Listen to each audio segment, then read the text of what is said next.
오늘은 기적을 경험하는 믿음의 열쇠라는 제목으로 함께 은혜를 나눌 건데요.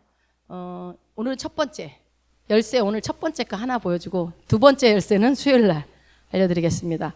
자, 지난 시간에 우리 잠깐 복습 좀 하면 로마서 4장 17절에 말씀이 하나님은 죽은 자를 살리시고 없는 것을 있는 것으로 부르시는 분이라고 우리가 배웠습니다. 그래서 우리가 고린도후서 4장 13절에 보면 믿는 거로 말한다라는 말씀 우리가 찾아서 봤어요. 그래서 우리가 내 안에 믿음의 영이 있기 때문에 우리가 믿음으로 말을 하는 것이다. 믿는 거로 말한다. 그러므로 없지만 믿음으로 우리는 없는 것을 있는 것 같이 부르시는 하나님처럼 우리도 없지만 있는 것처럼 말하는 것이 믿음이다. 우리가 없는 것을 있는 것으로 말할 때 믿음이 풀어진다라고 말씀을 드렸어요.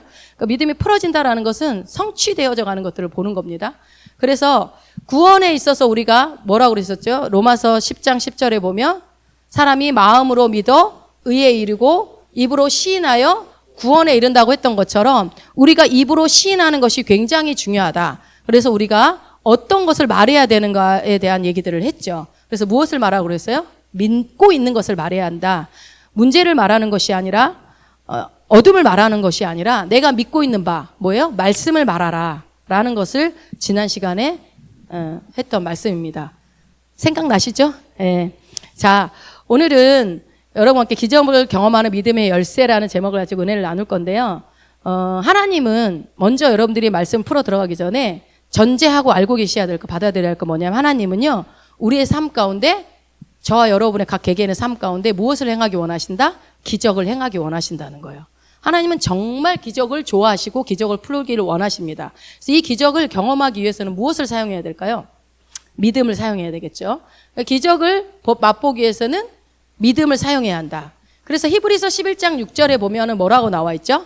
믿음이 없이는 기쁘시게 못하나니 하나님께 나아가는 자는 반드시 그가 계신 것과 또한 그가 자기를 찾는 자들에게 상 주시는 이심을 믿어야 할지니라. 그러니까 그가 자기를 찾는 자들에게 보상해 주시는 분임을 믿어야 한다. 그러니까 상이라고 하니까 나중에 천국 가서 받은 상을 얘기하는 게 아니라 우리의 삶 가운데 보상을 해준대요. 어떤 사고가 났을 때 보상이 나오는 것처럼 보상을 해주신대요. 그래서 하나님은 누구한테 보상을 해주신다고요? 당신을 찾는 자한테. 여러분 보상을 받고 싶으면 누구를 찾으면 돼요? 하나님을 찾으시면 됩니다. 그래서 당신을 찾는 자들에게 보상을 주시는 분임을 우리가 그런 분이 하나님이라고 지금 얘기하고 있죠. 그리고 언제나 하나님께서는 우리를 축복하기를 원하신다는 거. 하나님은 우리를 막 벌 주고 혼내는 분이 아니라 항상 축복하기를 원하세요.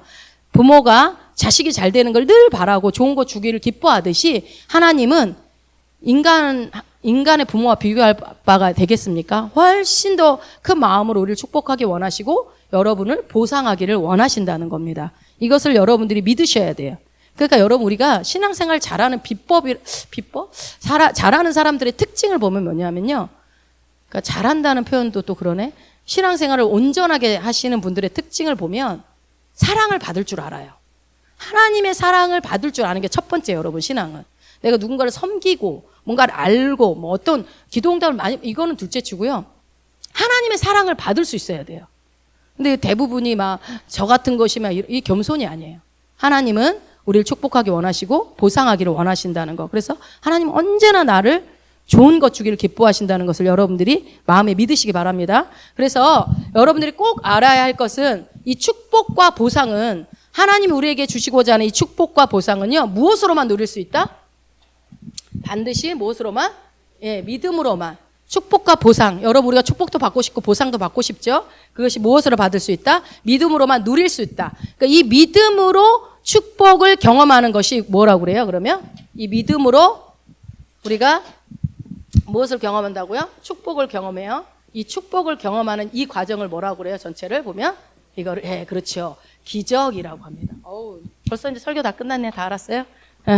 자, 기적이에요. 그러니까 우리가 이 기적을 경험하기 위해서는 뭐가 중요하죠? 이 믿음이 너무 중요한 거예요. 중요한 열쇠가 되는 거예요. 믿음이 중요한 열쇠가 되겠죠? 그 열쇠를 사용하면 기적을 경험하는 믿음 안으로 들어가게 됩니다. 자, 보통 열쇠는 언제 쓰죠? 잠겨져 있는 문을 열 때 열쇠를 쓰죠. 다른 말로 뭐라고 그래요, 열쇠를? 쇠대. 쇠대로 열어야 됩니다. 우리는 쇳대라고 배웠어, 어렸을 때. 이 열쇠로 문을 열고 들어가면 보물 창고가 있다고 해봅시다. 그러면 어떻게 하죠? 열어야지만이 그 보물을 꺼내 쓸 수 있어요. 근데 열쇠가 없으면 아무리 보물 창고가 있어도 우리는 사용할 수가 없죠. 누릴 수가 없어요. 그래서 오늘 여러분들이 말씀을 듣고 난 이후에는 보물 창고를 열게 되는 열쇠를 받게 될 것입니다. 그래서 보통 이 열쇠가 문을 열 때 사용하는 열쇠이기 때문에 우리가 사실은 다 알고 있는 얘기예요. 여러분 뭐 새로운 얘기 저는 항상 안 하죠. 늘 알고 있는 얘기를 하는데, 그래서 여러분들의 삶 가운데 그 보화가 뭡니까? 기적이 늘 일어나는, 기적을 경험하는 삶을 누리며 살 수 있기를 여러분들과 말씀을 잘 들으시기 바랍니다. 자, 기적을 경험하는 믿음의 열쇠를 우리가 이제 이제 오늘 보고 이 열쇠를 사용할 일주일 동안 다음 수요일 날 제가 또 2탄을 하니까 3일 동안 한번 잘 사용해 보시고 또 이제 수요 예배 때 하나 또 열쇠를 알려드리면 그거를 한 또 3일 동안 잘 사용해 보셔가지고 어떤 일들이 일어나면 좀 얘기 좀 해주세요. 좀 조용히 혼자만 막 로또 당첨됐는데 지금 쉿 하고 있는 거 아니야 지금? 아무 말 안 하고 있는 거 아니야 지금? 좀 얘기 좀 해주시면 좋을 것 같습니다. 그러니까 그게 어떤 뭐 대단한 어떤 응답이 아니더라도 해보니까 이런 것들이 좋더라. 막 이런 것들을 서로 피드백 해주면 아 그래 하면서 서로 나누면서 서로 또 도전이 되거든요. 자, 오늘 본문에 이제 17장 11절부터 19절 말씀은 여기 안에서 여러분이 또 원리를 하나 발견해 낼 거예요. 오늘 믿음의 원리, 굉장히 중요한 믿음의 원리와 비밀이 담겨 있습니다. 이 본문에 나와 있는 이 사건을 면밀하게 우리가 잘 관찰을 해봅시다. 여기서 지금 몇 명의 등장인물이 나옵니까? 10명에, 예수님까지 11명인가요? 옆에 제자들도 있었겠죠? 한 10명의 나병 환자들, 문둥병 환자들이 나타납니다. 이 사람들이 예수님께 와서 뭐라고 그래요? 도와달라고 부탁을 해요. 그러니까 예수님이 그들에게 지시사항을 줍니다. 지시사항. 예수님이 환자들을 고치는 방법이 되게 다양하게 나와요. 근데 왜 다양할까? 그러니까 면밀히 잘 보셔야 돼요. 왜 이렇게 하셨는지. 자, 그들에게 지시사항을 줍니다. 뭐라고 그래요? 제사장들에게 가서 너희 몸을 보이라고 그래요. 자, 지령을 줘요. 예수님, 나병 좀 고쳐주세요. 그러니까 제사장한테 가서 네 몸 보여. 라고 얘기를 하는 거예요. 이 말을 이들이 알아들었을까요? 못 알아들었을까요? 응, 알아듣죠. 왜냐하면 당시 나병 환자들은 일반 사람과 접촉을 할 수가 없었어요. 그래서 우리가 구약에서 읽다 보면 뭐 하얀 반점이 생기면 제사장한테 보여주고 붉은 반점이 생기면은 뭐 며칠 격리하고 막 이런 것들 나오죠. 그래가지고 뭐 집이 하얀 반점이 생겼는지 곰팡이가 계속 확인하면서 결국은 제사장이 다 나았다 할 때까지는 격리. 그죠? 그런 것처럼 이 당시에 이게 나병이 전염병입니다. 전염병. 그러니까 전염병이기 때문에 격리가 됐었고 이걸 제사장한테 가서 보여주면 제사장이 검증을 해서 다 나았다고 해야 일반적인 사회생활을 할 수 있는 허락이 되어지는 그런 절차가 있었죠. 그래서 예수님은요, 제사장들에게 너희 몸을 가서 보여라는 말은 뭐예요? 나았을 때 가서 보여주는 것. 이게 나은 것 같나 안 나은 건가 이럴 때. 근데 이 10명이 가요 안 가요? 여러분 여기까지가 우리 수준인 것 같아요 지금. 이것도 대단한 믿음이거든요. 몸에 고름이 질질 나고 부스러지고 있는데도 가서 보여주라고 하니까 10명이 다 가요. 저는 여기도 되게 감동이 되더라고요. 와, 어떻게 갔을까? 그때 나만 정부는 가서 몸 씻으라고 하니까 내가 여기까지 와가지고 막 대부분의 보통 사람들의 특징은 그거거든요. 그런데 아니 어떻게 갔을까? 여러분 이 생각 해보셨어요? 저 어떻게 갔지? 여기까지도 사실은 굉장히 큰 믿음이에요. 그래서 왜냐하면은 가서 보여주면 낫나? 라는 생각을 했겠죠. 여러분이 10명의 문둥병자라고 한번 생각을 해보세요. 야, 가면서 10명의 수근수근 얘기했을 수도 있고, 한번 가볼까? 믿져봐야 본전이니까 잃을 게 없다 하고 갔을 수도 있고, 아니면 그래 저분이 말하면 분명히 고쳐져 하면서 갔을 수도 있고, 그건 모르겠어요. 그러나 어쨌든 보여주러 갔다라는 거는 나을 것을 기대하는 마음이 있었겠죠. 그래서 일단은 내딛어서 가요. 치유될 것을 믿고 갔단 말이에요. 그렇게 10명의 나병 환자들이 가는 길에 뭐가 됐어요? 몸이 나아버렸어요. 제사장한테 가기도 전에 나아버린 거예요. 근데 가다 보니까 나았어요. 이 나았다는 게 어떻게 됐을까요? 여러분 생각에 어떻게 나은지 알았을까요? 뭔가 진물이 꼬독꼬독해졌거나 뭐 이런 상황이 있었겠죠. 방금까지 덜렁덜렁 하던 것이 뭐 이렇게 딱딱해지면서 뭐 굳어졌거나 뭐 그런 뭔가 있었겠죠. 그러니까 그거 나은 걸 보고서 사람들이 너무 놀라가지고 제사장에게 더 빠르게 뛰어갔을 수도 있고 9명은 그 중에 1명은요 제사장한테 갔어요 안 갔어요? 지금 안 갔어요. 제사장한테 안 가고 누구한테 가요? 예수님한테 가가지고 여기 보면은 말씀을 보니까 큰 소리로 하나님께 영광을 돌리고 돌아가 예수님 앞에 그리고 엎드려서 감사의 표현을 해요. 얼마나 감사했으면 제일 먼저 이 사람은 떠오른 게 누구예요? 이 말을 해주신 지령을 주신 지시를 주신 예수님이 생각났겠죠. 이 사람이 누구예요? 사마리아 사람. 예, 이방인이요. 이방인. 개돼지 취급을 받는 이방인. 사람 취급도 받지 않는데 심지어 나병까지 걸려서 더 벌레만도 못한 취급을 받고 있던 그 사마리아 사람이 감사의 표현을 하기 위해서 가는 거죠. 그때 예수님이 뭐라고 그래요? 10사람이 다 깨끗함을 받지 아니하였느냐? 그 9은 어디 있냐? 첫 번째로 얘기를 하는 거예요. 여기서 우리는 하나님의 관점을 여러분 알 수 있어요. 하나님의 관점. 자, 예수님께서 분명 그들에게 제사장에게 가서 몸을 보이라고 했죠. 그런데 그들이 가는 중에 나왔단 말이에요. 다 나은 다음에 몸을 보이기로 했는데 그중은 너무 감격한 나머지 보이지도 않고 예수님 앞에 뛰어왔어요. 그러면서 감사를 해요. 그러니까 예수님이 제일 먼저 묻는 게 9명 어디 있어? 9명 어디 있어? 그 말은 무슨 뜻이에요? 예수님도 하나님은요 우리에게 축복을 주실 뿐만 아니라 우리가 축복을 받은 것에 대해서 뭐 하기를 원해요? 감사하기를 원한다는 거예요. 맨 먼저 질문이 그거잖아. 9명 어디 갔어? 너만 왜 감사하러 왔어? 다 와서 감사해. 글쎄 이 뒤에는 안 나왔지만 나중에 감사하러 찾아온 사람도 있었을지도 모르겠어요. 그런데 그렇게 해요. 그러니까 여기서 우리가 하나님의 관점 뭐예요? 축복을 주시는 것도 좋아하시는 분이지만 언제나 우리에게 기적을 주기를 원하시지만 그 받은 것에 대해서 우리가 어떻게 하기를 원한다? 감사하는 것을 기대하고 계시다라는 거예요. 여기서 또 더 놀랍고 재밌는 내용이 나옵니다. 18절 우리 한번 읽어봅시다. 18절 19절. 이 이방인 외에는 하나님께 영광을 돌리러 돌아온 자가 없느냐 하시고 그에게 이르시되 일어나 가라 내 믿음이 너를 구원하였느니라 하시더라. 예, 여기 보니까 내 믿음이 너를 구원하였느니라 라고 얘기해요. 여러분 구원 기억나시죠? 명사형으로 동사형으로 그때 알려드렸어요. 기억나요? 뭐였어요? 소조하고 소테리아. 기억나세요? 네.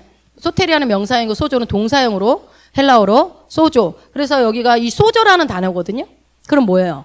구원하다, 구출하다, 치유하다, 해방시키다, 온전케 하다, 안전하다, 완전하다, 보존되다. 보통 비슷비슷한 의미죠. 그런 의미를 갖고 있어요.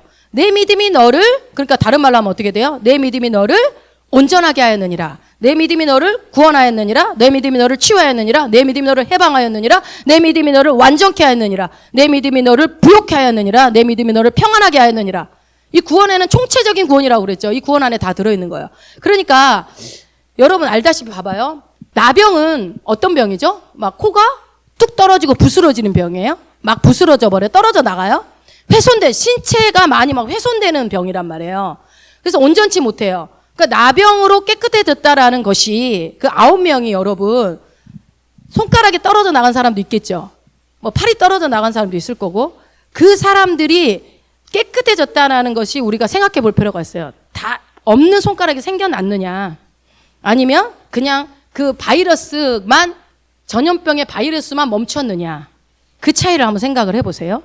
자, 뭐 진물, 고름, 부스럼 이런 것들이 말라도 나은 거예요. 그렇죠? 피부에 그런 증상들이 바이러스가 증식되는 것이 멈추는 것만으로도 나은 거라고요.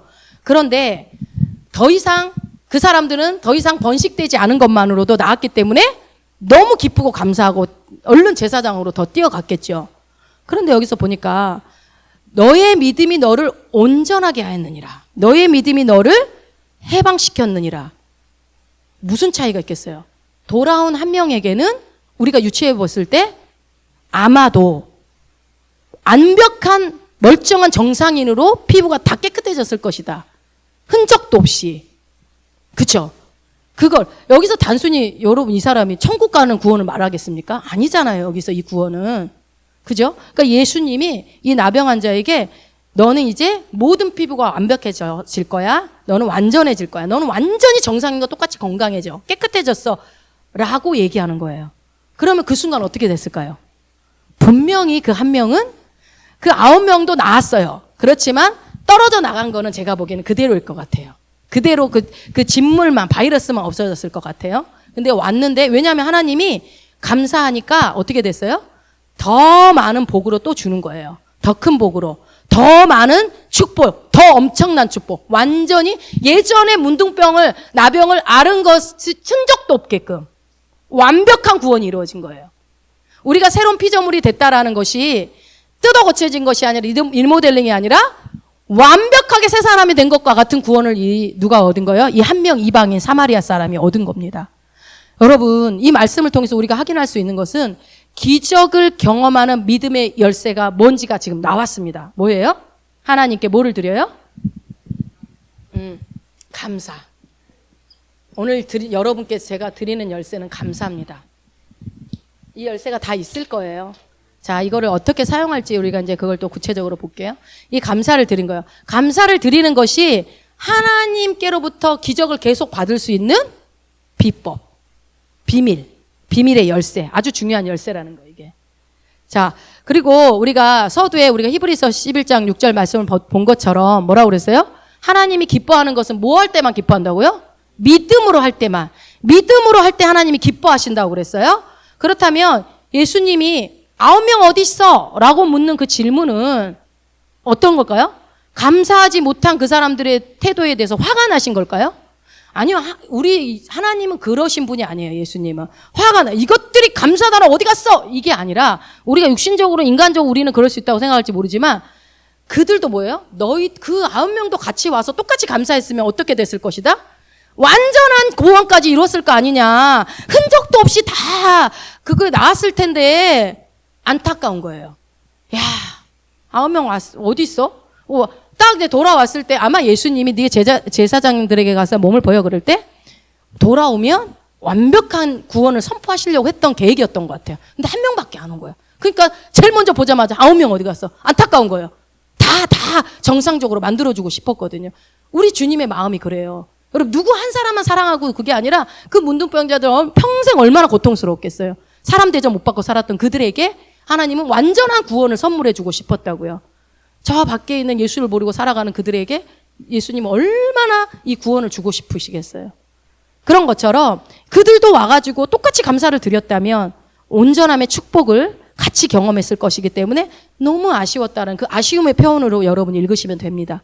돌아와서 감사를 올린 사마리아 오는 이는 예수님이 칭찬을 하시죠. 너의 믿음이 너를 온전케 했다. 그 앞에다가 너의 믿음이라고 얘기하잖아요. 그러면서 칭찬을 해주신 거예요. 그렇다면 우리가 알 수 있는 것은 이 사마리아 사람이 예수님께 돌아와서 감사한 행위가 뭐와 연결돼 있어요? 믿음과 연결돼 있는 거예요. 믿음과. 즉 믿음은 우리가 하나님께 이미 받은 것을 귀히 여기고 감사하는 것과 연결돼 있다고요. 믿음은 여러분 뭐라고 그랬어요? 이미 내가 소유하고 있는 것, 갖고 있는 것이 믿음이라고 그랬어요. 내가 갖고 있다고 입으로 얘기하는 게 믿음이라고요. 그러니까 앞으로 이렇게 해주실 줄로 믿습니다는 소망이라고 그랬죠. 그러니까 내 안에 있는 것을 이미 받았다고 믿기 때문에 믿음이라고 한다고요. 그렇다면 이미 받은 축복에 감사한다는 것은요. 그게 믿음이죠. 그렇죠? 그러니까 감사가 뭐예요? 하나님 나 이거 이렇게 응답해 주셔서 너무 감사해요. 우리가 할 때 이미 있기 때문에 내가 감사를 하잖아요. 그런 것처럼 축복의 근원이 누구라고요? 하나님이라고 인정할 때 감사가 나오고 하나님의 능력과 그 신실하심을 인식을 할 때 감사가 나올 수 있는 거죠. 그러니까 믿음과 감사는 뗄래야 뗄 수가 없어요. 같은 거라고 보시면 돼요. 그래서 이 나병 환자의 감사는 그 온전함의 축복을 경험케 하는 원인이 됩니다. 자, 이 사람만 그랬을까요? 성경에는 너무 많이 나와 있지만 우리가 하나 더 보면 요한복음 6장을 가보면 뭐가 나와요? 오병이어의 기적이 나옵니다. 그 장면이 나옵니다. 예수님이요, 이 오병이어 기적을 행하시기 전에 기도하는 장면 한번 우리 읽어보자고요. 어떻게 기도했는지 11절 한번 읽어봅시다. 6장 11절, 요한복음 6장 11절. 시작. 예수께서 떡을 가져 축사하신 후에 앉은 자들에게 나눠주시고 고기도 그렇게 저희의 원대로 주시다. 아멘. 이제 이거를 제가 킹 제임스 성경 번역본으로 한번 읽어드릴 테니까 한번 들어보세요. 예수님께서 빵을 집으사 감사를 드리신 뒤에 제자들에게 나누어 주시니 제자들이 자리를 잡은 자들에게 나누어 주고 또 그와 같이 물고기도 그들이 원하는 대로 주시더라. 자, 뭐가 달라졌어요? 축사가 뭘로요? 예. 축사하고 감사해요. 그러니까 예수님께서 제자들한테 이 빵 나눠줘라고 말하기 전에 뭘 한 거예요? 하나님께 감사. 하나님, 이 물고기 2마리와 떡 5개를 몇 배로 불려 주시옵소서라고 하지 않았다고요. 뭐라고요? 주님, 감사합니다. 우리에게 일용할 양식을 주심을 감사합니다. 예수님 손에는 물고기 2마리와 떡 5개가 있었지만 예수님 뭘 본 거예요? 이미 10강줄이가 남아있는 것까지 다 보시는 거예요. 이게 믿음. 내 손에 있는 것을 우리는 꼴랑 2마리, 꼴랑 5개밖에 없네가 우리가 감각적으로 보는 믿음이고, 주님은 어떻게 해요? 이미 주님이 주신 것을 본 거예요. 이들을 다 먹이고도 남을 거라는 것까지 보는 게 이게 믿음인 거예요. 그러니까 뭐 해달라고 하는 게 아니라 이미 이들을 먹일 것이 주님의 뜻이고 하나님의 뜻이고, 예수님은 그 아버지의 마음을 알았기 때문에 먼저 감사를 올려드릴 때에 그렇게 되니까 어떻게 돼요? 바로 기적이 일어났죠. 우리 편에서는 기적이지만 주님 입장에서는 너무 당연한 일이죠. 기적이 일어나요. 그러니까 여러분 보면요, 예수님의, 여러분 신약 읽을 땐 좀 주의 깊게 이제 앞으로 보시라고 그랬어요. 예수님의 그 행적들을 보면 예수님이요 항상 아버지께 감사를 드리는 장면들이 많이 나와요. 아버지께 감사. 그러면서 그 감사는 뭐예요? 아버지가 주신 것들을 항상 귀하게 여기셨고, 그리고 그 심령에서 늘 감사하는 태도를 가지셨다고 예수님이. 그렇게 할 때 예수님의 초자연적인 기적들이 늘 나타납니다. 자, 그래서 감사는요, 초자연적인 기적을 경험하는 데 있어서 너무나 중요한 열쇠입니다. 심령으로 감사하는 태도.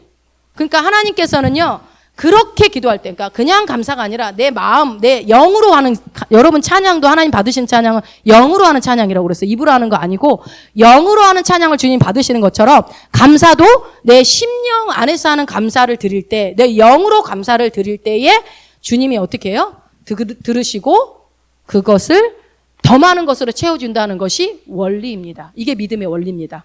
자, 여러분 우리가 초자연적인 공급과 초자연적인 기적을 끊임없이 누리기 위해서는 뭐를 해야 되겠어요? 그러면 이 감사하는 태도를 여러분들이 경작하셔야 돼요. 자, 감사하는 태도가 여러분 쉽게 우리에게 다 있을 것 같죠? 그렇지 않아요. 감사 유난히 잘하는 사람 따로 있어요. 어떤 사람이 감사를 잘할까요? 개발하는 사람. 감사를 뭐 한 사람이요? 개발하는 사람. 자, 국어 시간. 잠깐 국어 시간 하겠습니다. 개발이라고 그러면은 2가지 개발이 있죠. 개발. 아니라 개발이 있고 또 뭐가 있어요? 여의. 개발이 있어요. 여러분 헷갈리죠? 이 개발이 뭐고 이 개발이 뭔지. 자, 감사를 개발해야 돼요. 감사를 개발해야 돼요. 요거예요. 한글을 왜 어렵게 만들고 있어요? 자, 제가 예화를 옆에다 쓰면 이제 금방 알아듣겠죠. 뭐 알고 있을 거라고 생각하는데 여러분을 제가 무시하는 게 아니라 저도 간혹 헷갈려서 여러분도 헷갈릴 것 같아서. 자, 신제품을 개발하는 겁니다. 너의 성품을 너의 그 온유한 성품을 계속 개발해. 이해가 되시죠, 이제? 그럼 우리 뭐 써야 돼요? 요거 써야 돼요, 요거. 멍멍이 발이 아니고 여의발, 개발 세발 아니고 개발. 그러니까 어떻게 해요? 아, 난 열쇠가 감사한 줄 알았어. 그럼 어떻게 해요? 열쇠를 이제 써야 될 거 아니에요. 근데 쓰려고 하는데 잘 안 돼요, 이게. 의식적으로 막 하려고 할 때 몇 번 하다가 또 말 수도 있단 말이에요. 그럼 어떻게 해야 돼요? 수시로 이 감사가 나올 수 있게끔 하기 위해서는 개발해야 된다고요. 무조건 예수 믿는다고 다 감사 잘하는 거 아니에요. 자, 개발을 해야 돼. 끊임없이 경작하고 개발하는 것들을 여러분들이 하셔야 되는데, 감사는 그러니까 아까 얘기했죠. 감사하는 무엇을 경작해야 된다? 태도를 경작하셔야 돼요. 그러니까 감사하는 태도를 개발하는 거예요. 그래서 기적은 아까 뭐하고 연결돼 있다고 그랬어요? 감사와 연결돼 있죠. 그래서 감사 없이는 기적은 절대로 맛볼 수 없다. 그래서 그러니까 여러분 우리가 병이 있어요. 가난해요. 부족한 것이 많아도 사실은 예수 믿고 사는 것 자체가, 내가 예수를 만났다는 것 자체가 기적이에요, 사실은. 잘 생각해 보면. 그쵸? 그 많고 많은 사람 중에 내가 불교였을 수도 있고, 이슬람에 태어났으면 무슬림으로 있었을 수도 있고, 그런데 어떻게 한국에 태어나서 이렇게 집사되고, 권사되고, 장로되고, 목사 됐을까? 이건 기적이죠. 그래서 우리는 그것만으로도 감사는 이미 충분히 넘칠 수 있어요. 자, 그런데 그러나 여러분 우리에게 말씀의 계시를 계속 하나님은 열어주기 원하십니다. 앞으로도 여러분 계속 열어주실 거예요. 말씀의 계시를 열어주시는데 하나님의 목표는요. 우리가 더 높은 차원으로 들어가기를 원하세요. 그래서 더 높은 차원의 뭐를 경험하기 원해요? 기적을 경험하기 원한다고요. 9명은 거기서 낫는 것으로 끝났지만 한 명은 완벽해지는 완전해지는 기적까지 경험한 것처럼 하나님은 우리를 원하는 게 뭐예요? 그 다음 차원의 기적, 더 높은 차원의 기적을 여러분 받기를 원한다고요. 여러분이 우리 사실 많은 기적 경험했죠. 말도 안 되는 일들을 경험했지만 그것보다 뭐라고 하나님은요? 더 크고 높은 차원의 기적을 경험하기를 기대하고 계시다고요. 원한다고요. 그러니까 하나님은 기적을 베풀 준비가 되어 계세요. 그렇다면 우리가 어떻게 그 더 높은 차원의 기적을 경험해야 되냐? 말씀하신 것처럼 감사의 태도를 계속 개발해야 됩니다.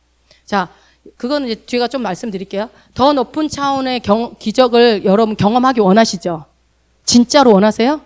네, 진짜로. 그럴 때 아멘 해야죠. 난 더 높은 차원의 기적이 경험하기 원해. 우리의 솔직히 삶 가운데서 기적이 너무 필요하잖아요. 우리의 수입, 우리의 재능, 우리의 환경 정도 가지고 여러분 얼마나 벌 수 있어요? 죽을 때까지.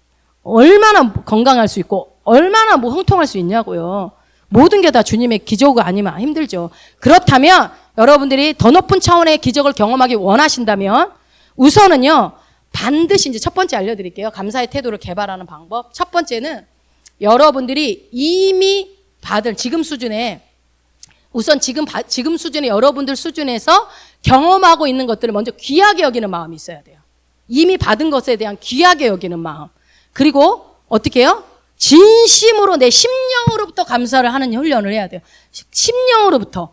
그리고 하나님께 감사의 태도를 계속 개발해 나갈 때에 어떻게 해야 되냐면 끊임없이 실행해야 됩니다. 감사를 끊임없이 실행. 그래서 주의할 것은 여기서 여러분 주의할 거 뭐냐면 감정이 아니에요.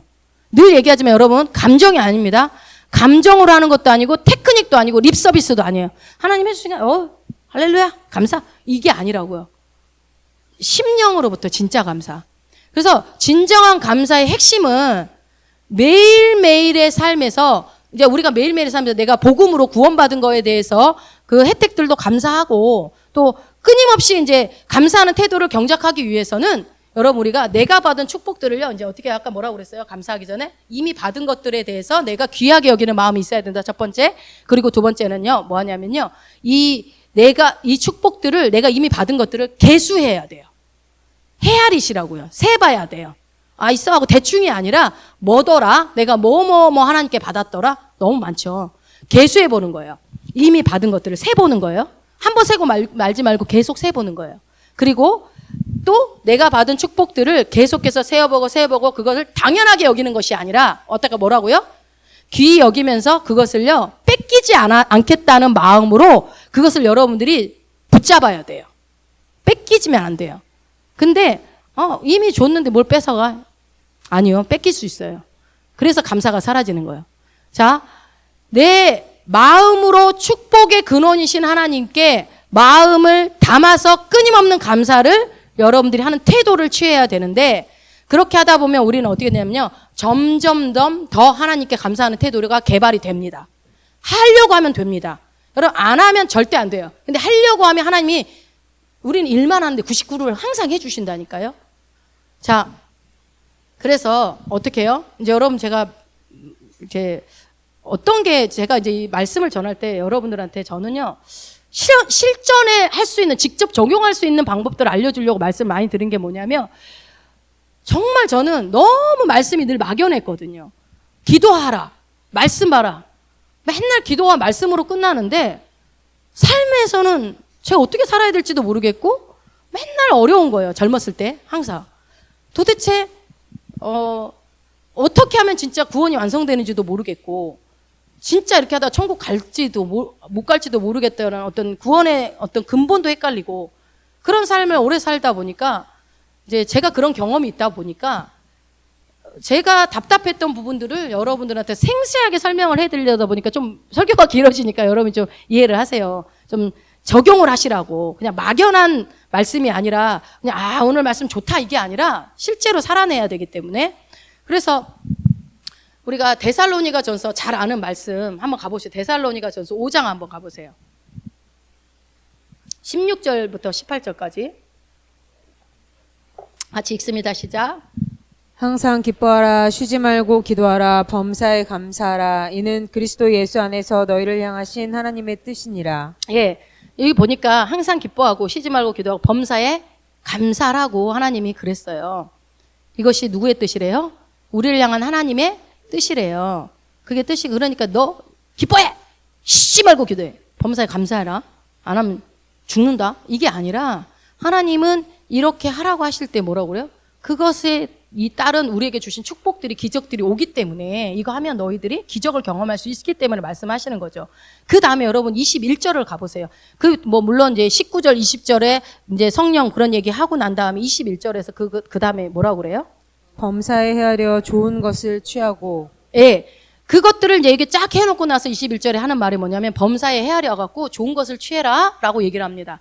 이거를 다른 번역본 킹 제임스 번역으로, 왜냐하면 제가 왜 자꾸 킹 제임스 번역을 얘기하냐면 되게 자세하게 나와 있어요. 그거는 번역본이 21절을 제가 읽어드릴 테니까 한번 들어보세요.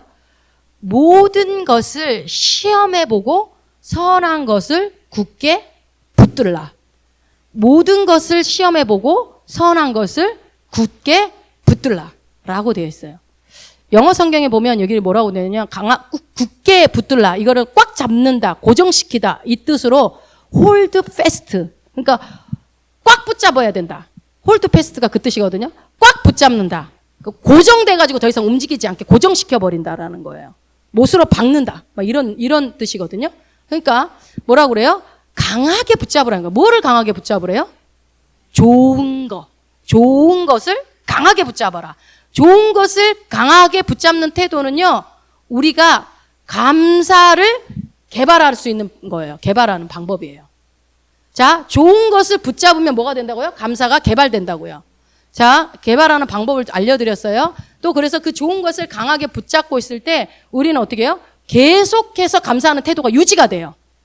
자, 그 좋은 게 뭐냐는 이제 뒤에 가서 얘기할게요. 그러니까 일상생활에 우리가 짜증나는 순간들이 있잖아요. 있고 인내심이 필요한 순간에도 우리가 뭘 유지하는 거예요? 감사의 삶을 유지하는 거예요.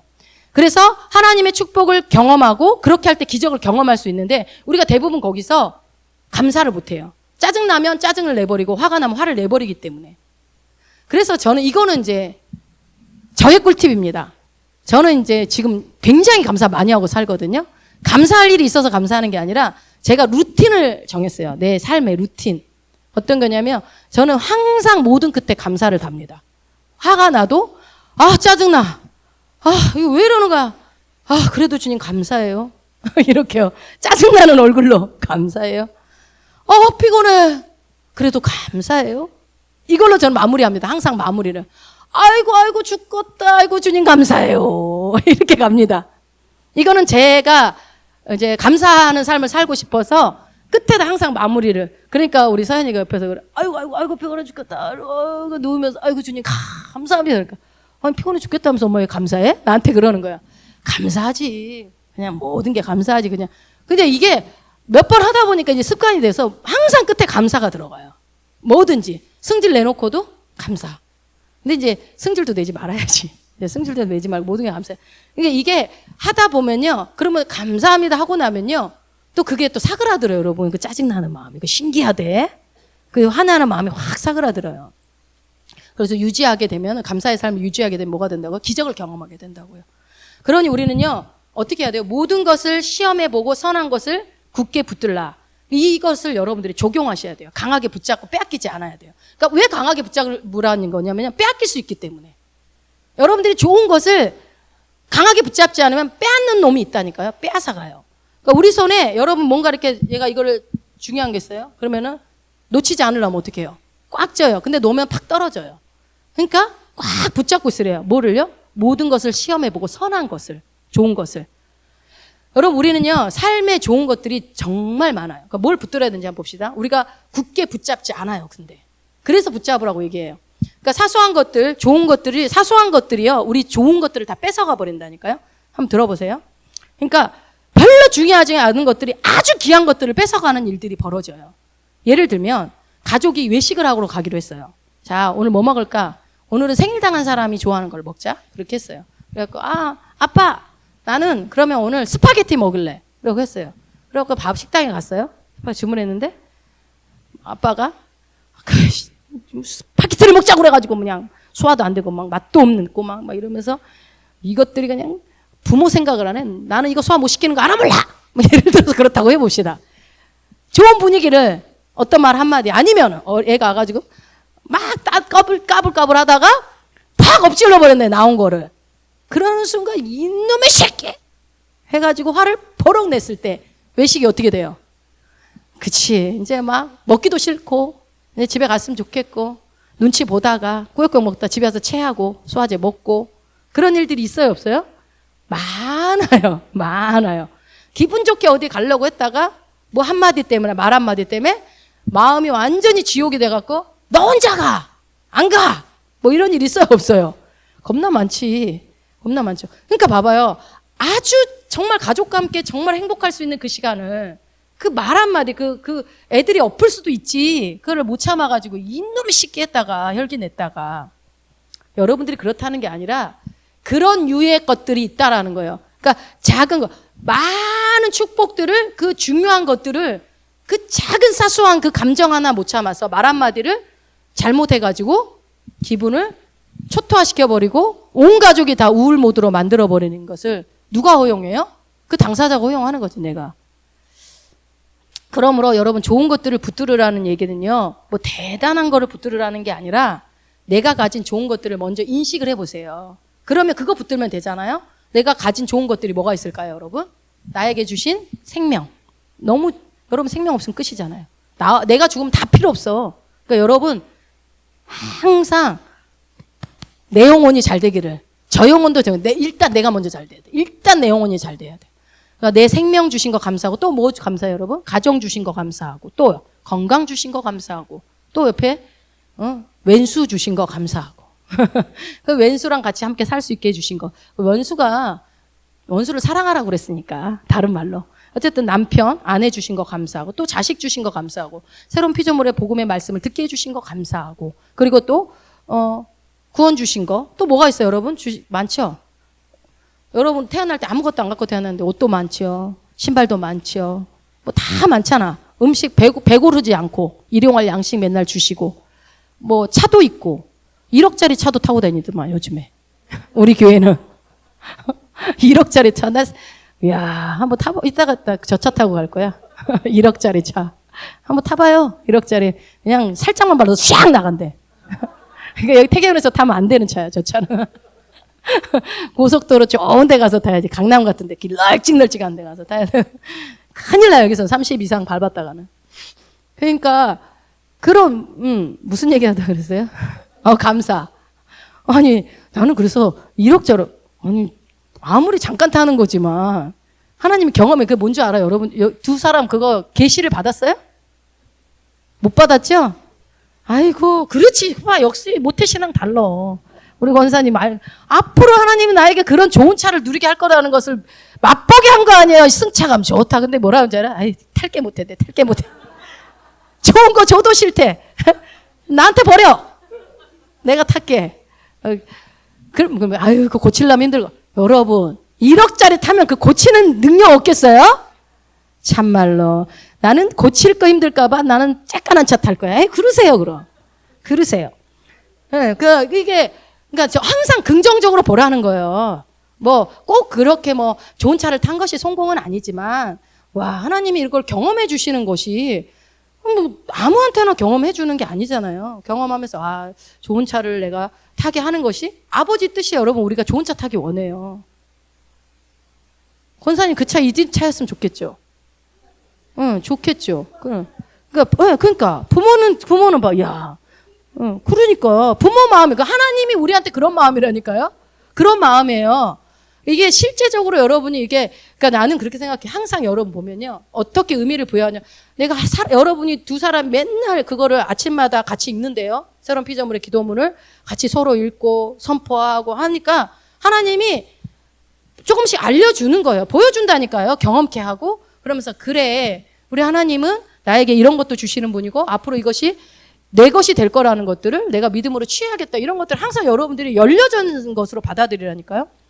그래서 모든 것을 선한 것들이 여러분들 안에 너무 많아요. 근데 그런 거를 내 혈기, 내 성질 부리는 걸로 잃어버리지 말고 꽉 붙잡아서 놓치지 말라고, 빼앗기지 말라고요. 먼저 그것부터 해야 내가 가지고 있는 것들을 인식을 하고 그 선한 것들을 꽉 붙잡을 때 이 감사의 태도가 개발이 되어진다고요. 무조건 감사, 입으로 감사, 100번 감사. 예전엔 제가 그랬지만 이제는 그러지 말고 개발을 해야 된다, 구체적으로. 그런데 여기에 여러분 하나 함정이 이제 찾아와요. 마귀가 감사하려고 하면 이제 여러분 어떤 게 들어오냐면요, 남과 비교하게 만들어요. 비교, 시기, 질투, 이게 들어옵니다. 그러면서 어떻게 해요? 여러분 그랬죠. 우리가 저 산을 들어 바다에 던지려고 할 때 뭐가 있으면 안 이루어진다고 그랬어요? 의심. 그 던지는 건 겨자씨 만한 믿음으로도 돼. 근데 의심이 있으면 절대로 안 옮겨진다고 그랬어요. 그런 것처럼 내가 감사를 개발해서 기적을 경험하고 싶은데 이거를 가로막는 씨가 있는데 뭐냐면요, 이게 비교와 질투입니다. 그러니까 우리가 어떤 순간에도 여러분 절대 비교는 금물입니다. 어떤 순간에도 여러분들이 다른 사람에 대해서 시기 질투의 마음을 갖는 것은 절대로 여러분들이 감사를 통한 기적을 경험하지 못하게 막는다는 거예요. 이게 강력한 유혹입니다. 이거를 거절하셔야 됩니다. 차단하시고 거절하셔야 돼요. 자, 그래서 이렇게 되는 거죠. 다른 사람과 비교해서 내 삶은 왜 이러지? 저 사람은 부모 잘 만나가지고 저렇게 누리고 하는 거. 아무것도 안 해도 저러는데 나는 왜 이래? 나는 부모 잘만 만나서. 아니면 나는 뭐가 없어서. 이거 마귀가 주는 생각이에요, 여러분. 그래서요, 감사보다는 부정적인 것들로 이제 가기 시작하잖아요. 그러면 이거는 절대로 삶에서 이제는 기적을 못 봐요, 경험을. 우리는요, 항상 좋은 것들을 체크해야 돼요. 여러분, 새로운 피조물의 복음의 말씀에 포인트 중에 하나가 뭐냐면요, 어둠을 보지 않고 빛을 봐요, 항상. 어둠을 제거하려고 하는 게 아니라 빛을 갖고 오면 어둠은 떠난다니까요. 어둠을 내쫓으려고 계속 하던 것들에서 하나님 계시를 더 열어주는 거야. 이제는 어둠 쫓지 말고 빛을 갖고 와라. 빛을. 그러니까 여러분이 내 삶 가운데 이렇게 난 비참해. 나는 왜 이게 없어? 나는 왜 이러는 거야? 나는 왜 이 정도 수준이야? 나는 없고 저 사람은 있고. 계속 이러지 말고, 와, 이것도 있네? 감사하다. 와, 나한테 어떻게 이걸 주셨지? 와, 너무 감사하다. 이렇게 계속 얘기를 하는 거예요. 그러니까 여러분 봐봐요. 여러분이, 우리가 물론 잘 나가고 있는 사람들하고 비교하면 우리 너무 초라하죠, 물론. 그런데 여러분, 북한 땅 한번 가까이에 있는 북한 땅에 있는 주민들 한번 생각해 봅시다. 또 남보다 우리 어머니께서 늘 하시던 말씀이 있습니다. 우리 친정 엄마가. 아야, 사람은 아래를 보면 안 되고 위를 봐야 된다. 그것이 하나님을 보란 소리가 아니라 쳐다볼 대로 시집가라. 그 소리였었어요. 너보다 못한 사람하고 절대 시집가면 안 된다. 쳐다볼 대로 가야 된다. 감히 저 사람과 결혼할 수 있나 하는 사람과 결혼해야 된다. 늘 그렇게 말씀하셨습니다. 쳐다볼 대로 가라.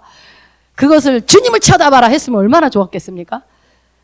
그래서 우리가 나보다 못한 사람 보면 뭐야, 보고 쳐다보고 가야지라고 생각하시면 안 되고, 일단 우리가 감사하기 위해서는 더 못한 사람들 한번 보자고요. 북한에 어때요?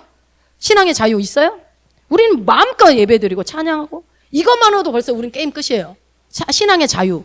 그리고요, 독재자 억압 아래에서 통제된 삶을 살고, 먹는 것도 마음대로 못 먹고 배고프고, 그 북한 땅에 있는 주민들과 나와는 똑같은 하나님의 피조물 창조주의 작품이란 말이에요. 그런데 누구는 그런 삶을 살고 있고, 누구는 이렇게 자유롭게 살고 있고, 그거 하나만 비교해도 여러분이 불평불만할 이유가 없어요. 억압돼 자유를 잃은 삶만큼 불행한 삶이 없잖아요. 그러니 진리가 여러분을 왜 자유케 해요?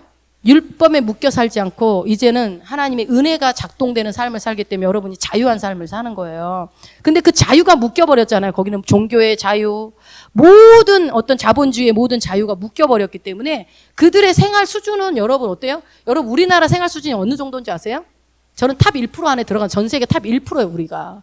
그러니까 여러분 우리나라 진짜 선진국이에요. 제가 어제도 이제 강남 나가보니까 진짜 외국 사람들이 너무 많아가지고 우리나라 후진대 오겠어요? 옛날 같았으면? 근데 너무 선진국에 좋으니까 외국 사람들이 너무너무 많이 들어와 있어요. 흑인, 백인, 무슨 히잡 쓴 사람들, 엄청 많죠. 그만큼 우리나라가 살기 좋은 나라가 됐다라는 거거든요. 지금 밥 굶는 사람 별로 없고요. 웬만하면 복지로 막 다 해결이 되고, 그 다음에 어때요? 질병 때문에 죽은 사람들도 많이 줄었어요. 아무리 아파서 가도 막 살려버리잖아요. 병원 가면. 그래가지고 요즘에 뭐 건강검진 안 하면은 막 뭐라 해가지고 다 막 90세 이상 막 살게 만들어버리고 요양병원에서 막 10년, 20년 살게 만들어버리고 그건 좀 아닌 것 같아. 근데 뭐 하여튼 막 어떻게든 병원만 가면 살아버리잖아요. 무조건 살려버려요. 그만큼 기술이 뛰어나요. 똑같은 생명을 가지고 태어났는데도 불구하고 어떤 사람은 가난과 질병 가운데 억압 가운데 살아가는 사람이 있는데 우리는 어때요? 신앙의 자유와 물질적인 자유와 그리고 모든 먹고 싶은 거 못 먹고 사는 사람이 이게 아무도 없잖아요. 네, 이렇게 살아간단 말이에요. 노예처럼 살아가는 사람이 이 시대에 있어요, 없어요? 많이 있어요, 여러분. 몰라서 그렇지. 미국이 여러분 다 잘 사는 것 같죠? 뒷거리 가면 우리나라보다 더 못 사는 사람들 부익부 빈익빈이 엄청나게 차이 나기 때문에 선진국이 우리나라도 이제 그렇게 되겠죠. 점점.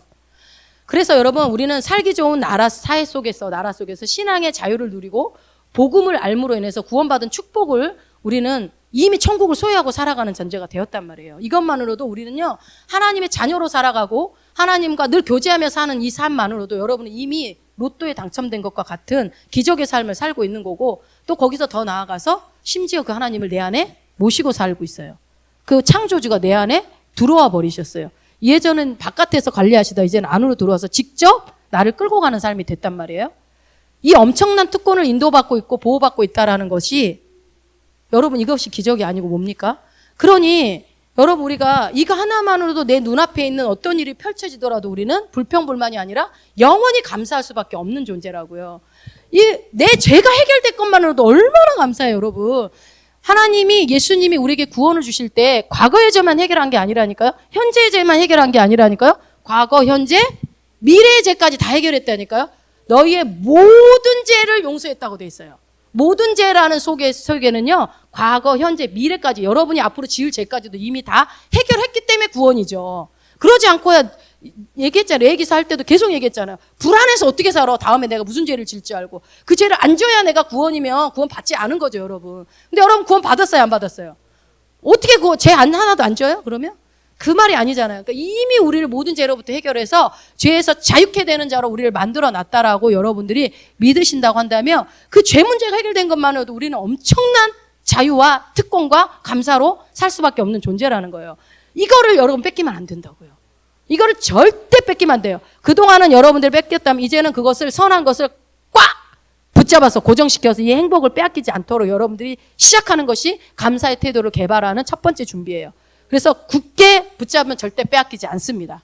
예, 잡기만 하면. 그러니까 뭐예요? 굳게 붙잡는다는 건 뭐라고요? 하나님 이거 해주신 구원해 주신 거 감사해요. 남편 주셔서 감사해요. 자식 주셔서 감사해요.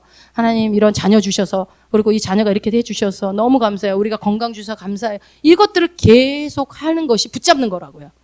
이해가 되시죠? 그러니까 감사가 저절로 개발이 되겠죠? 자, 선한 것이 여러분 너무 많아요. 선한 것은 너무 많아.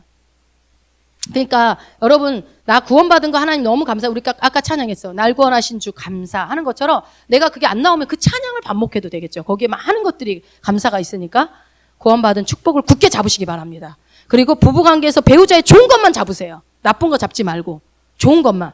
안 좋은 것들을 굳게 붙들어가지고 볼 때마다 과거 얘기를 끄집어내서 되새김질하고 옛날에 저도요 이렇게 늙어가나 봐 자꾸 옛날 거 끄집어내고 괴롭히더라고요. 근데 그러니까 애들이고 뭐 이건 진짜 거절해야 되겠더라고. 이거를 여러분들이 근데 그게 왜 그러냐면 내가 하나님과 안에서 해결이 안 됐기 때문에 자꾸 끄집어내는 거거든요. 자꾸 얘기 꺼집어내 상처받은 거, 내가 옛날에 상처받은 거, 내가 옛날에 속상했던 거, 그것 때문에 막, 나 아기 날 때 옆에 없었지, 막 이러면서 막 그거를 막 몇십 년 동안 얘기하는 거 있잖아요.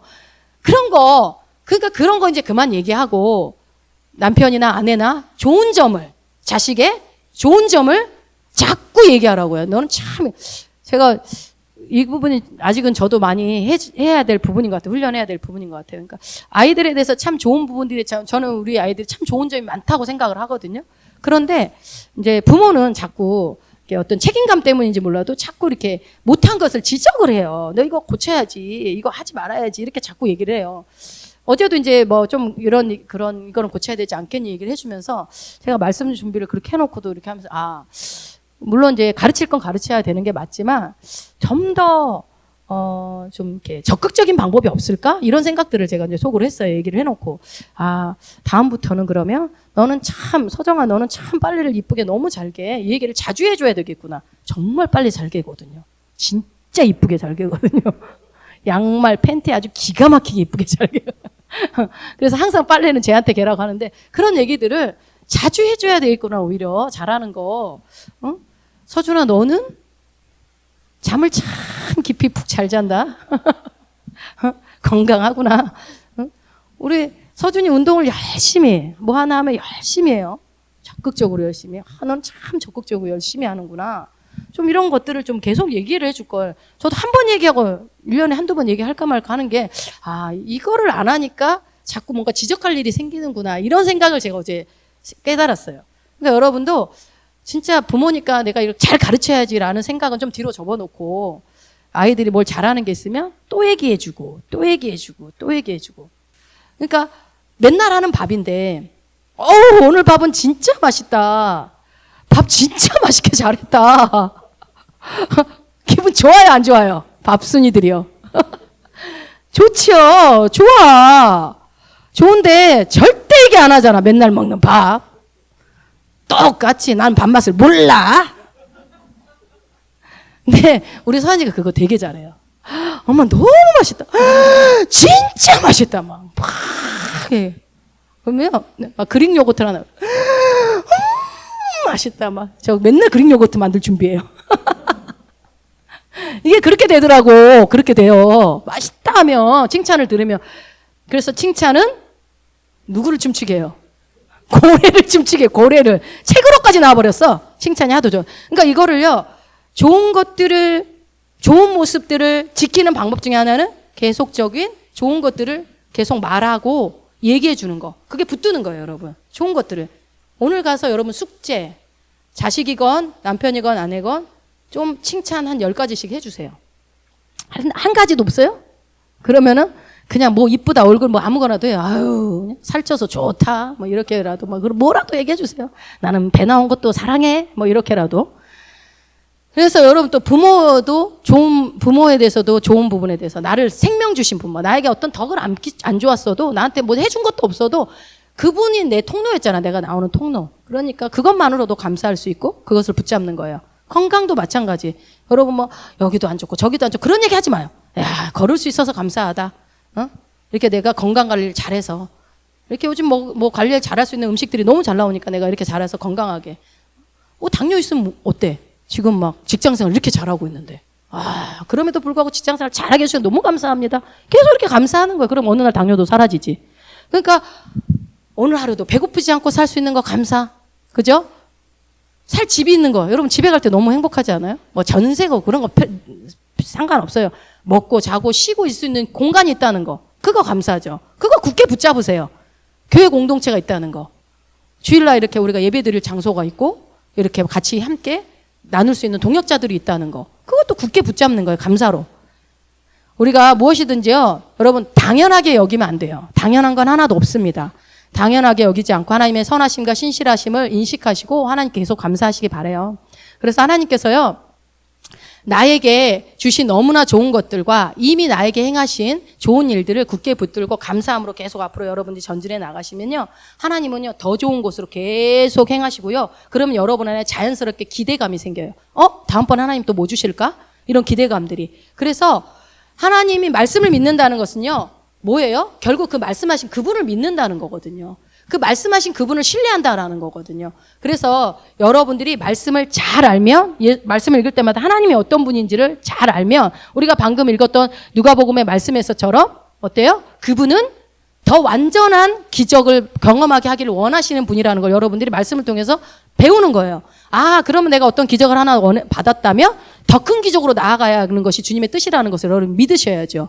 그래서 이렇듯 감사의 태도는 믿음과 연결되어 있고 감사가 무엇을 크게 하냐면 이 믿음을 크게 해요. 그러니까 여러분 나 믿음 없어 그러면은 물론 믿음은 말씀을 들으면서 나는데 그 감사를 여러분들이 계속 지속적으로 구원해 주신 거 감사, 이거 감사 이렇게 붙잡을 때 믿음도 같이 성장해 간다. 아까 얘기 드렸죠. 감사는 있는 것을 감사하는 거고 믿음은 이미 있는 것이 믿음이기 때문에 똑같다. 감사는 이퀄 믿음이다. 그래서 믿음이 있으면 믿음 있는 사람의 특징은 뭐다? 감사를 많이 하는 사람입니다. 그래서 계속해서 여러분의 삶이 주님이 주시는 축복으로 풍성해질 수밖에 없는 방향으로 간다라는 겁니다.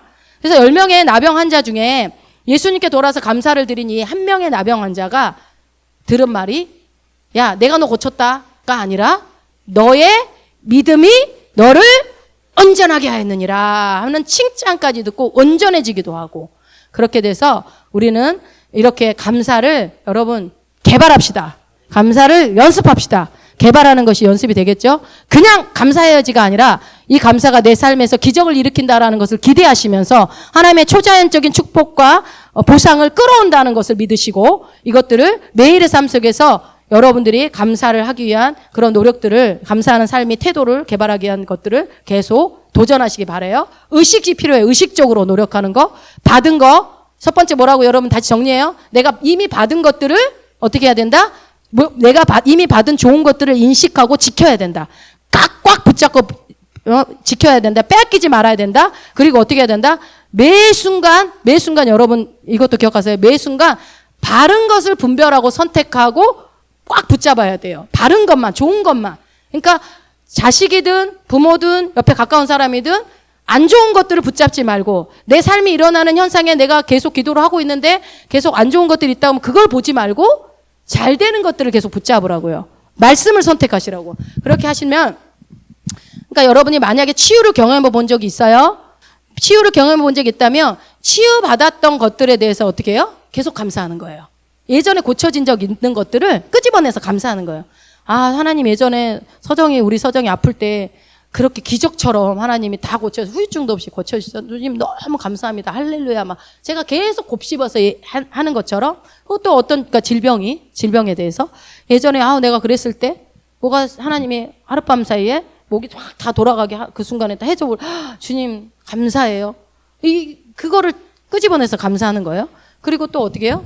또 구원받은 거에 대한 감격들. 하나님, 내가 그때 구원받았을 때 진짜 그때 내가 그렇게 어둠 가운데 있었는데 어떻게 나를 선택하셔 그랬는지 그러니까 자꾸 생각하는 거예요. 개수한다고 그랬어요. 개수해 보시는 거예요. 세해 보면서 감사를 하시고요. 그 다음에 나에게 이 복음을 내가 듣게 된 거에 대해서 분명히 복음을 전해준 사람이 있을 거 아닙니까? 그러면은 그 수많은 희생들, 이 신앙 바울 같은 이런 사람이 있었기 때문에 우리까지 복음이 왔고, 또 우리 한국에는 조선 땅에 수많은 선교사들이 목숨을 버리면서 복음을 전해왔기 때문에 우리가 이렇게 자유로 누리고 있는 거, 그것도 감사할 수도 있고요. 그리고 예수님이 십자가에서 내 대신 내 죄를 감당하고 죽으신 것도, 여러분 우리가 너무 많이 들어서 알지만 입으로 말로 해보라고. 하나님 나를 위해서 대신 십자가 죽으셔서 너무 감사해요. 이거 우리 고백 안 한 지 굉장히 오래됐을 거예요. 잘 안 해요. 근데 그것도 하시고, 그리고 삶에서 감사를 찾아서 붙을 때 여러분이 계속 그렇게 감사를 찾잖아요. 그러면요, 불평불만이 없어져요. 불평불만이 없어지면 혈기도 안 내요. 그리고 어떤 욱 하는 것도 없어져요. 감사하는 태도는요, 우리의 믿음을 더 강력하게 만들기 때문에 그래요. 우리 믿음이요, 감사하는 순간이요, 이제 여러분이 이렇게 생각하면 기계를 스위치를 딱 올리면, 아니면 우리가 차를 갖다가 시동을 딱 누르면 드르릉 하면서 모든 기능이 작동하듯이 감사를 할 때 내 속에 있는 믿음이 작동된다고 생각하면 돼요. 믿음의 스위치가 딱 올려지는 거예요. 그러면서 내 믿음이 발휘되는 거예요. 그러니 이 감사가 우리가 기적을 경험하는 엄청난 열쇠죠. 이 열쇠를 탁 돌려야지, 감사를. 그러면서 그러니까 감사 모드가 들어가면 믿음도 함께 같이 작동이 된다라는 것을 기억하셔서 이미 있는 것들에 감사함으로 믿음으로 구하고, 그리고 이미 받은 것들 개수하고 하셔서 여러분의 삶에, 이게 여러분 믿음의 원리입니다. 오늘 원리 하나 말씀드렸어요. 이 믿음의 원리. 그러니까 감사를 사용해서 기적을 끌어온다라는 이 원리. 감사가 하나님의 기적을 내 삶 가운데서 끌고 올 수 있다. 하나님 보상을 끌고 올 수 있다. 라는 것들을 여러분들이 기억하셔서 이 말씀의 원리, 믿음의 원리를 적용하는 이 수요예배까지 한번 잘 적용해 보시기 바랍니다.